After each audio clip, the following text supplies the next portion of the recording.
Oggi parliamo di melanzana. La sua ricchezza in potassio la rende una valida alternativa alla più comune banana. Gli sportivi la apprezzeranno per la prevenzione dei crampi. Presenta anche buone quantità di fosforo, utile per il funzionamento del nostro cervello, e di magnesio, indispensabile per il nostro umore. Inoltre è un naturale integratore di vitamine del gruppo B, oltre che di una buona quantità di vitamina C.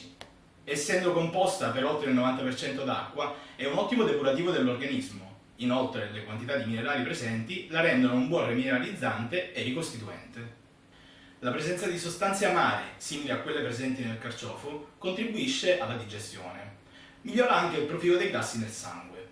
Ricchissima in aminoacidi, è molto lunga la lista di quelli presenti. Per il suo contenuto in fibra migliora il transito intestinale. Non contiene glutine.